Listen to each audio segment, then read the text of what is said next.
네, 시장의 그 현상, 그 이면을 꿰뚫어보는 시간이죠. 김동섭의 인사이트 시작하겠습니다. 안녕하세요. 네, 안녕하세요. 예. 그래도 간밤 또 뉴욕 증시가 상승을 해주고 애플이 또 신고가 근처까지 올라갔더라고요. 어떻게 평가하시는지 궁금하네요. 미국 시장이 이제 무역 협상이 다가오면서 그래서 이제 무역 협상에 대한 기대치를 키우는 시장의 모습이 나오긴 하죠. 근데 이제 우리가 여기서 키포인트로 봐야 될 것은 몇 개가 있는데요. 그 중에서 이제 핵심 키포인트로 본다면 갑자기 스몰딜 얘기가 굉장히 많이 나와요. 시장에서. 특히 중국에서 스몰딜 협상 가능성이 계속 나오죠. 특히 트럼프하고 뉴욕 회담이 이제 예정됐다. 그러면 트럼프가 협상이 잘 됐다. 뭐 이런 식으로 좀 얘기가 나오면서 미국 시장을 끌어올리고 있죠. 이걸 보면서 이제 어떤 생각을 할 수 있을까요? 스몰딜 되면 별거 없을 수 있다. 뭐 이런 생각할 수 있죠. 또 미국 시장에서 2년 동안 계속 그 무역 분쟁을 하면서 했던 결과치고는 너무 약하다. 뭐 이런 표현을 쓸 수 있고요. 한편으로는 이제 음모론적으로 이런 생각이 듭니다. 시장에는 계속 스몰딜을 뿌려놓고 본 게임에 가서 완전 타결 뭐 이런 거 발표하게 되면 시장이 굉장히 커질 수 있죠. 시장 방향성에 대한 부분. 아니면 이 두 개 다 깨지면 굉장히 또 충격이 올 수 있는 상황이고요. 어쨌든 미국 시장은 기로에 있는 것 같다. 근데 시장의 흐름상으로 자꾸 스몰딜을 너무 내세우는 거 봤을 때는 최소한 스몰딜을 해야 되겠다라는 의지도 있겠지만 어쩌면은 시장을 한번 끌어올리기 위한 모습이 좀 나올 수 있지 않을까 뭐 그런 생각을 합니다. 그럼 여기서 이제 우리는 어떤 생각을 해야 되나요? 만약에 타결이 됐을 때 완전 타결했을 때 주가가 폭등을 할 거냐 안 할 거냐 이게 이제 굉장히 관심 포인트가 되겠죠. 폭등을 못하면 뭐 무의미한 거죠.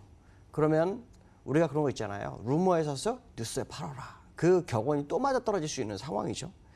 어쨌든 굉장히 궁금한 사항이 곧 확인이 될 것 같다라고 말씀드릴 수 있는데 제가 여기서 이제 말씀드리고 싶은 거는 저는 매매에 대한 방향성에 대해서는 변함이 없다.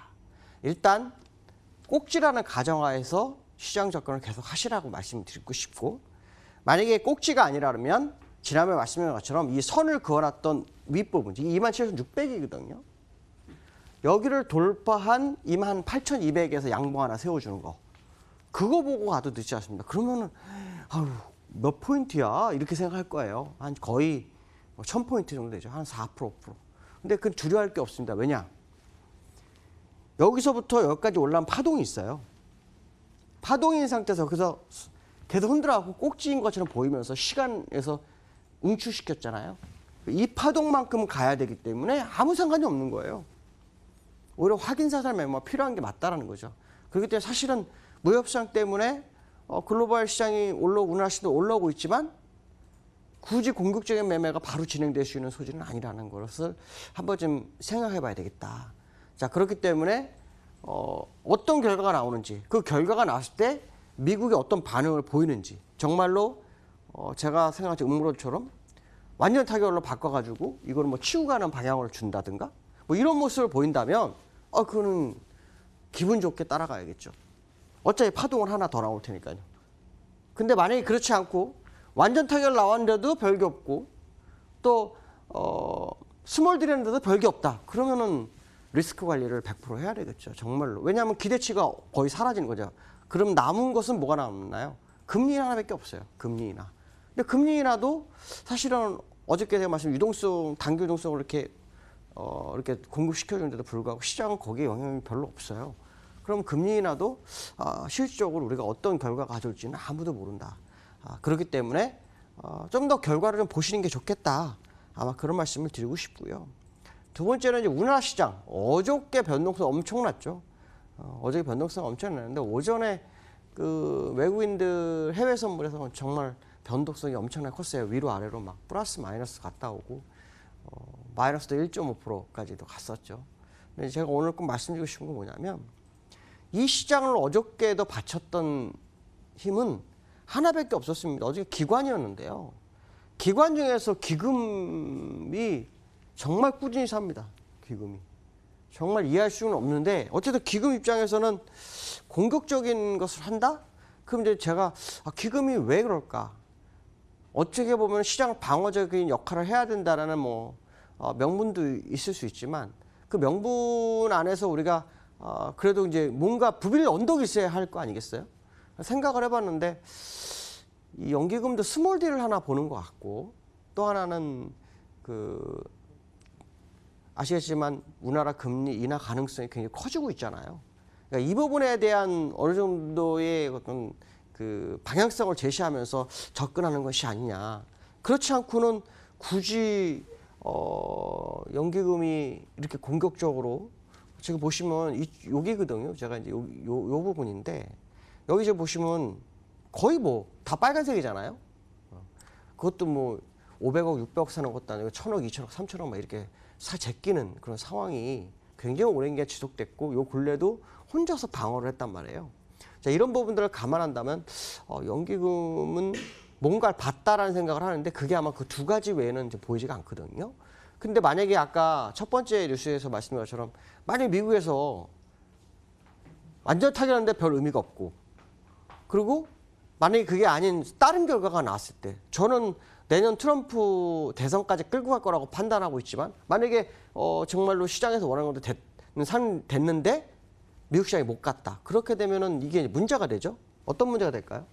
연기금이 이게 물량이 손실을 안 보기 위해서 물량이 시장에 출혈할 수 있다는 거죠. 그렇기 때문에 사실 양날의 칼인 상태가 아닌가 이런 생각을 좀 한번 해봐야 될 것 같고요. 그다음에 국내 시장에 대해서 보면 지금 60일선이 지금 60일선 제가 파란색으로 두껍게 해놨어요. 이렇게 내려오죠. 60일선에서 지금 3번 뒤졌어요. 3번 뒤지고 양봉 세웠는데 여기서 변동성이 굉장히 커요. 변동성이 굉장히 큰데 요 시점에 뉴스가 뭐였냐면 무역협상 얘기입니다.